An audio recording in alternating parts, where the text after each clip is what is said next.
up? It's Richie here with Statifying Football. These are the Week 1 noon games for Saturday, so let's jump in.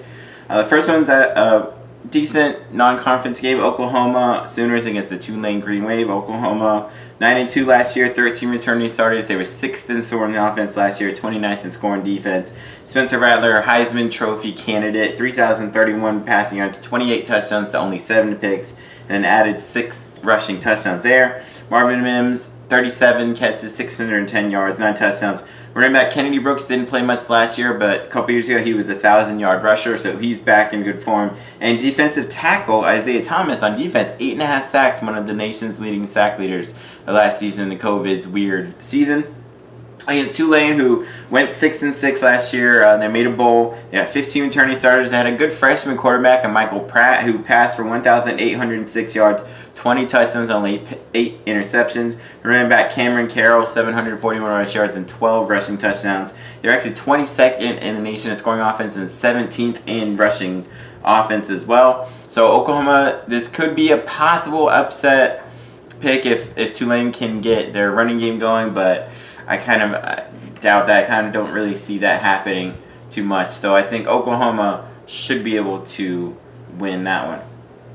All right, then we got a Big Ten game to start off with. Penn State in Wisconsin. Penn State, they were only 4-5 last year. They actually started 0-5, but then won their last 4 games, and they're going in strong. They were, they were okay in offense and defense, kind of in middling. Sean Clifford, 1,883 yards, 16 touchdowns to 9 picks, plus 335 rushing yards and 3 touchdowns there.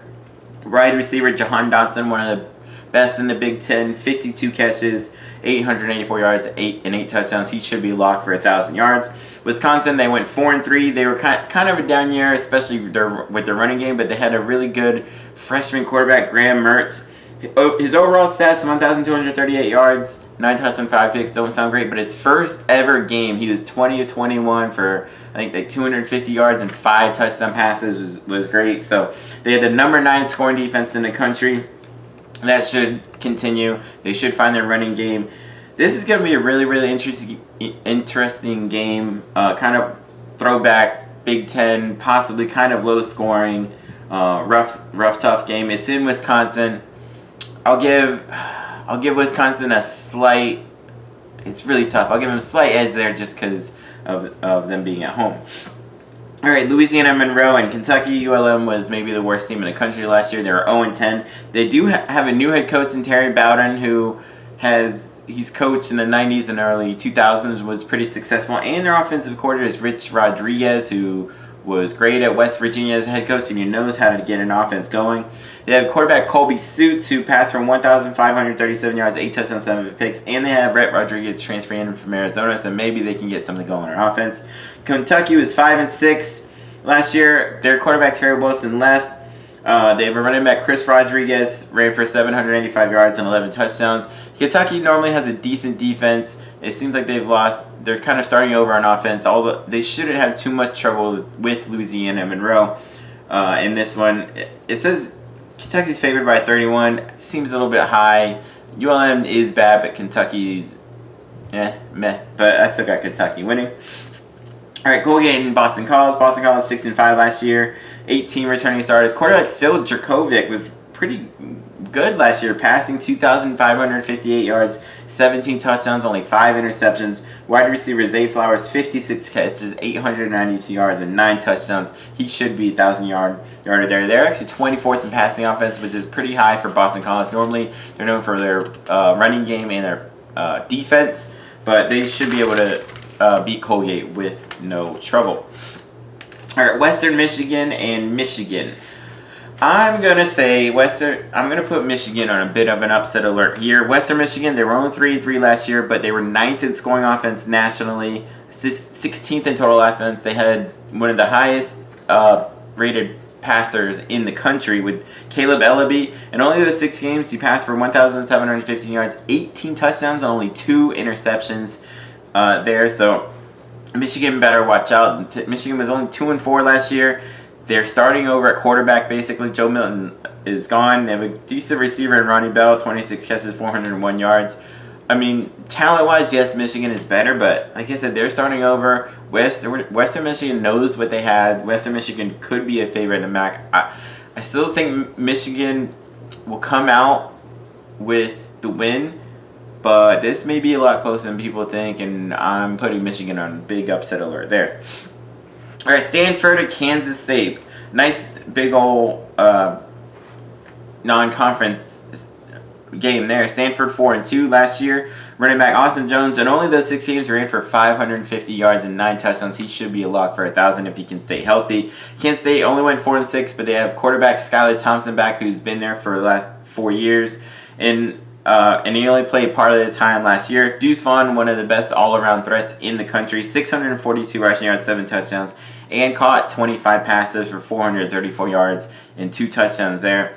This will be a pretty interesting game that is actually being played in Texas, not in Kansas or in Stanford, so it's considered a neutral site game. You know what? Because Stanford is kind of starting over at quarterback, their quarterback Davis Mills was drafted, I'm going to go with Kansas State to win a close game here just because of that experience at quarterback and running back, but that should be a really good non-conference game. All right, Holy Cross and UConn. UConn, they've played already. They lost. They got blown up by Fresno State, 45-0. They only had 107 total yards. Gave up 538. They had 2 quarterbacks playing, combined 14 of 30. UConn is pretty bad. They shouldn't have. They should be able to beat Holy Cross, which is a 1AA team, but I can't say it's a cinch for UConn to do it. But I'll just go with them anyway. All right, Army and Georgia State. This should be a pretty good game. Army was 9-3 last year. They were 4th in the nation in rushing offense, 2nd in scoring defense, 1st in total defense last year. They had 7 block kicks from their special teams. They have 2 quarterbacks coming back. Christian Anderson, he had a little more he passed for 215, 1 touchdown, 4 picks, but ran for 419 yards and 4 touchdowns. Army does run a triple option, so they mostly run their quarterbacks. They don't really pass a lot. Then the backup Tyler, he ran for 578 yards and 5 touchdowns himself. Whereas Georgia State, they were 6-4, actually made a bowl game. They have 20 returning starters. They were 32nd in the nation in scoring offense. Quarterback Cornelius Brown, 2,278 yards, 17 touchdowns, 10 picks. Running back Destin Coates, 769 rushing and 7 touchdowns. Wide receiver Sam Pinkney, 47 catches, 815 yards and 7 touchdowns. Probably could get 1,000 yards with the full schedule this year. Like I said, both teams are good. Both teams are winning seasons, made bowl games. It should be an interesting one. I'm going to go, the line is Georgia State by 2. I'm going to give the slight edge to Army. I think Army maybe will control the ball a little bit more, keep Georgia State's decent offense off the field. And Army does have a pretty good defense as well. They got 8 returning starters on the number 1 total defense in the country. So I'm going to go Army there, but that actually should be a fun game to watch. All right, Fordham and Nebraska. Nebraska already played last week. They lost to Illinois 30-22. Adrian Martinez was solid statistically, 232 passing yards and 1 touchdown, and ran for 111 yards and a touchdown. Wide receiver Oliver Martin, 6 catches, 103 yards and a touchdown. They did allow 5 sacks. It shouldn't hurt them in this game against Fordham. I think they get right against Fordham and come with the victory. All right, Fresno State and Oregon. Oregon, I'm putting you on big upset alert here. Fresno State, they had one of the best offenses in the country coming in. They did play last week. They destroyed UConn 45-0. Jake Haener, 20 of 26, 331 yards, 3 touchdowns, 538 total yards. Haener, I think, was hurt a little bit, but he should be okay to play. Defensively, they had 4 sacks, only allowed 107 yards, and had a fumble return for a touchdown. Oregon is coming off a 4-3 season where they actually won the Pac-12, but their starting quarterback, Tyler Shue, he transferred to Texas Tech. Quarterback Anthony Brown, he's got a lot of experience from back at Boston College and played a little bit last year, so he should be okay. This actually could be a pretty high-scoring game. Both offenses are pretty stout. Oregon has Kayvon Thibodeau, maybe the best player in the country at defensive end. I think Oregon should win, but I'm putting them huge upset alert here. That at least should be a pretty high-scoring and fun game to watch. All right, so you got Lafayette playing Air Force. Air Force, the number 1 rushing offense in the country, number 3 in scoring defense. They're a triple option team. They shouldn't have too much trouble with Lafayette. Rice is playing Arkansas. Rice was 2-3 last year, 12th in scoring defense. They lost their 3 games by a total of 21 points. Arkansas, Felipe Franks, they're losing a quarterback, but they have a pretty good defense, a pretty decent running game, and they should be able to beat Rice there. So those are all the games for the noon ones. Check out my other ones for the 3:30 and the primetime games. Peace.